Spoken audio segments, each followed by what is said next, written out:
This isn't just not as good as these top players. It's in the opposite direction. Hey guys, thanks for watching. Really, really excited to be joined today from Australia with Martin AYERS, who's a golf instructor that I've been following for, gosh, it's 2024 now, so over 15 years. He's been in the online golf community, and he really has a very interesting concept of how people are going about the golf swing may be totally backwards. So thanks for joining us on Be Better Golf. Maybe. No, definitely. Yeah, it's great to be here, Brendan. Nice to meet you. Obviously today, this is the first time we've talked, but we've bandied messages back and forth. What is your history in golf, and then how did you get into actually teaching? Well, I think like most teachers, I'm a failed player. You know, I would say very few people get involved in golf teaching who didn't play a lot of golf when they were younger.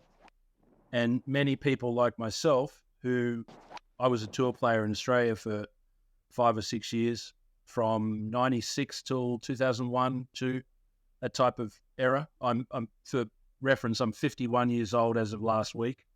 So I got worse every year after I turned pro. And it was because everything I tried to do to make myself better had the opposite effect. You kind of peaked in your golfing ability when like that moment. As a rookie, yeah, I would say as a rookie, or even maybe my sophomore year as a pro, was probably my peak performance. I'd see players I'd play with and I'd go, well, he's better than me at this. He's better than me at that, right? And I'm sure that the PGA Tours players are dealing with this all the time. They're looking at other guys. They come out on tour with a certain skill set and they feel inadequate in certain areas. So they go and they seek out help in these areas. Well, I was in the same position. I didn't feel that I got done in by instruction, which I know a lot of people have been done in by instruction. It was more my own beliefs at the time. What I thought I had to do was just wrong.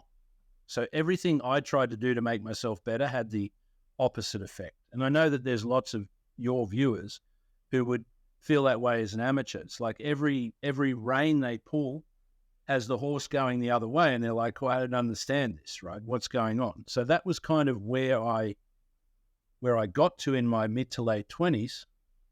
Like I said, I'm 51 now. At about 35, I kind of figured something really important out. Okay, so which is when you started to, I mean, you've been obviously following my stuff since the very beginning, since you said 15 years, because that's when I started to, I'd had an epiphany about the directional nature. And the first thing that made people magnetic to you is just like the look of the swing and the sound of the shots seems like another level. Like I've seen a lot of good players, tour players hit the ball, but it would seem just from the look and the sound of the shots that you should be right there or better than most tour pros.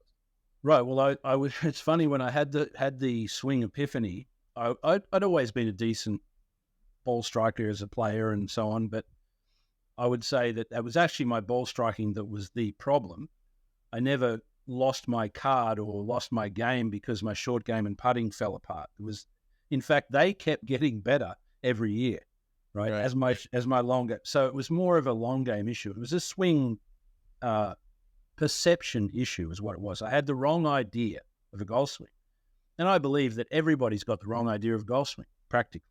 So, but, you know, I'm not sitting here shitting on everybody for having the wrong idea, because I had the wrong idea. So I understand where that comes from, if that makes sense.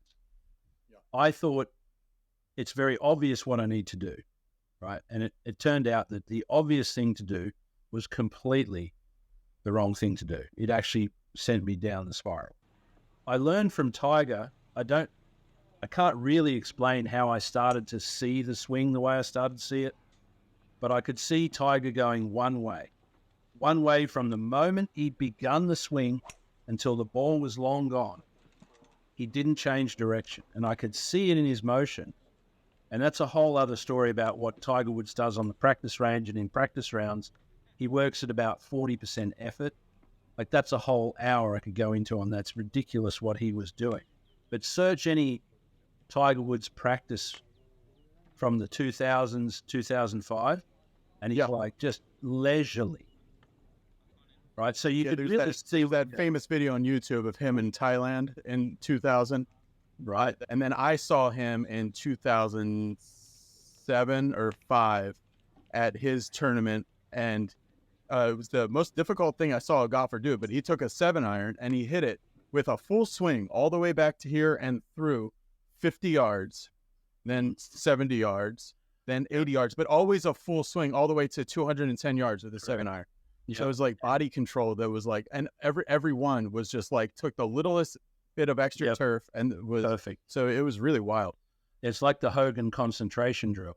So So here's the interesting thing. I would never have been able to do that. I would never ever have been able to do that. But then I could do that. In fact, I used to make videos for my online group called Concentration Drill, and I could swing it at almost static pace and just flush the ball every time. And it's because I wasn't changing direction. And that's what I saw in Tiger. It was the fact that he went from in his body. And you can't look at this, obviously. The camera looking at the player clearly sees a backswing and a downswing, obviously, right? Yeah. But from within him, looking at what he was doing in terms of his intention, he looked like he was going in one direction all the way to me. And it struck me. It hit me in the face. And I was like, okay, I think I understand what's going on there. And I was in Japan, ironically, and I didn't have any clubs with me. I was on a holiday with my in-laws. So I got home, and as soon as I went to the driving range, it's like instant, got it. So when you say one direction, because this, like, I don't want people to come away from this conversation thinking that this is like esoteric or like woo-woo or whatever. No. Because we look at the golf swing and we see it, the club goes back, it stops for a second, and it goes down that way. But in reality, like, how is it going all in one direction? Okay, well, look, let me. It's a really good question, because and actually the things that the one thing that I wanted to mention today was what Lee, and I don't know Lee. Obviously, the first time I ever saw Lee was on your video. Oh, right, Lee Dietrich. Yeah. Yeah. So, but what Lee helped you with in understanding my video speaks really the first 7 minutes of that video. What Lee was extracting from the video and passing on to you was the one direction. Okay. And then you actually alluded to that later in the video. You alluded to that. You and Lee, talked about the fact that I talk about it in one direction. So it was quite funny, because when you, just for example, he had you, turning the weight, and he said, when you go this way, and then don't go that way. Don't go out, okay? What he said was, that stays there, let's say, and this works under. Well, this appears to be one direction, and this appears to be another. Yeah, right. And yet to create that change in shape, it's continued to go away from the golf ball. It's just continued to go away. And so it's gone in the same direction to change direction, apparently. And that's what, again, jumped out to me with Tiger. I was like, oh, I understand now. Because my biggest problem when I played, I didn't know it at the time, but my biggest problem was I would turn away from the ball with such effort and force and move away from the golf ball that I had to stop doing that at some arbitrary point. In other words, time, the stopping of that, and the beginning of a second effort to get back to the golf ball. Tiger didn't have that problem. That's why he could do it at 40% effort, 20% effort, 80% effort. He wasn't going anywhere. He was somewhere moving in a direction. If I could say, someone said to me, what's the fundamental of the golf swing? It's that a really good player is somewhere going in some direction, remaining where they are. So they're in motion in a direction, returning to where they began. And you might say, well, how is it possible for the human body to do that? Well, we have two sides here, and if I keep going in one direction, you're like, hang on, you're changing direction here with your hands. It's like, well, not really. They're changing relationship to each other but they're both going this way. Yeah. So if you held your hands out to me, Brendan, push them towards me and then towards me and then like that. So they're both, neither of those hands is changing direction, are they? No, They're staying in the same direction. They're continuing this kind of circle. Correct, Yeah. exactly. Like an orbit. So the Earth doesn't change direction around the sun, thank God. Our lives rely on the fact that the Earth just keeps going around the sun. Okay? If that somehow changed direction, we'd be in trouble. Okay? But it's continuous, it's in one direction. Now, if someone was far enough away to observe the Earth going around the sun, they go, oh, there's the Earth going to the right. And now the Earth's going to the left around the other side of the sun. Now it's going to the right again, and to the left and to the right. So is it changing direction? No. Are you saying like if his hands are relative to his sternum in front of him here, then in the backswing, if my sternum didn't move, his hands start to go this way, and then all the way by impact, they've continued to keep going this way until I can't. No. Okay. No. But that's what the club does, you see. So now here's the interesting thing. People say, well, the club goes to the right and it goes to the left. But does it really? Great question, by the way. Holy cow. We're really deep into the weeds here, but this is great. So you know those videos with the two colored arcs of players? Like you did one in the video where you and Lee were talking about my video. You had Matt Wolf doing his two arcs. Pull any player up, I can explain what that is, given what you just said. In other words, the club head traverses an orbit, okay? There's no one's club head goes to a point and then returns on the same arc that it begun. Right. That would be a two-directional swing. It's an orbit. Now, however elliptical and narrow that orbit is, doesn't matter. It's still an orbit. But that's what the club does. Now, what you talked about was what does the player do, okay? Now, these are very separate things, and we can get into this in detail later, but the club head travels a lot further than the hands, okay, and a lot further than the arms. Now, if you can imagine that you're doing that thing with your hands again, and you notice that as you're doing that, it's almost like a bicycle, okay? And what that means is that there's a space between your hands, there's a gap, and that gap is time and space. They're going in complete opposition to each other. They are in opposite motion, aren't they? Now, they're both going the same way. Yeah, they would both basically be doing this, but the timing of it's different. Exactly, and that's the thing, because as one goes out, the other comes in, and vice versa. And so that's how you achieve a golf swing while going in one direction. Because if you just did it like this with two hands, if you did it like this, sure, you're not doing this, okay? We're not holding the club and moving. This is what I mean about the idea people have of a golf swing is fundamentally wrong, because this is what it is. And it's your two symmetrical sides are working opposite each other to produce a motion that tracks and balances the club's motion of the orbit. Now, and so this, you don't have to change direction. You look at it like, I'm going in this direction the whole way. Now, you can feel right now that you're going in two directions simultaneously. Two directions within you at one point in space. So you do that now, just do that bicycle again. So yeah, you're doing the two directions within you toward and away a point, correct? Yeah. So you could look anywhere, say a golf ball, right? And you could just work toward and away that spot in perfect opposition. Some parts of my body are going towards it while others are equally going away from it. Correct. And if you did it equally, then that would cover off the fact that you're not actually moving, you're in motion. Right? Because for each movement towards, you have a corresponding movement away. Now, why would you move to hit a ball that's not moving? That doesn't make any logical sense. Yeah. To make it go far, right?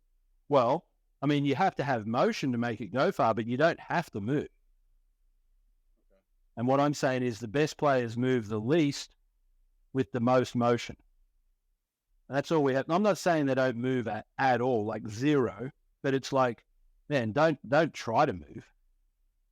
Yeah, that's something I won a contest before I did Be Better Golf. I won a contest and I got to play a round of golf with Patrick Harrington about years ago or something. Yeah, and when I played golf with him, this is something you don't see on video, but when I played golf with him, and if your eyes are not totally focused, but you're looking at his torso, it looks like he's not moving at all. Yeah, and you start to think like, oh, well, that's how he can be, hit the sweet spot this big, like he's not moving. correct. And it was like you saw his extremities and stuff moving, but like within his torso, like if you just kind of like, I remember a couple of times I would slightly like put my eyes out of focus and just look at his torso, and it was just like there. You know what? You know why it looked like he wasn't moving? It was perfect, but like Because he wasn't. All right. Okay. The point that I would say in a great player that's not moving is not even really a part of themselves. Okay, now I had to figure this out because I was wondering what was going on. And if you look at the hammer thrower, for example, a hammer thrower, there's a center of their rotation. The center of mass, balance of rotation is a spot just outside them, like this. Yeah. Right. That's Similar to how the center of a golf club is not within the golf club. right. Exactly. Precisely. So we can just leave it there and just say, look, that it's more that I want the student or the golfer to understand that trying to move is a loser. Having motion in one place is a winner. Okay. Whether you achieve it to be in exactly one place or not is actually not that relevant, because the more you achieve it, the better. Right. And the more you're moving around, the less likely you're going to be a very good player. So it's just a simple way to view things. These players are some of the longest and straightest players in the game. Some of them are big lads. They routinely turn long par 4s and shorter par 5s into mere driver wedge holes. Going to talk today about the trail side strike.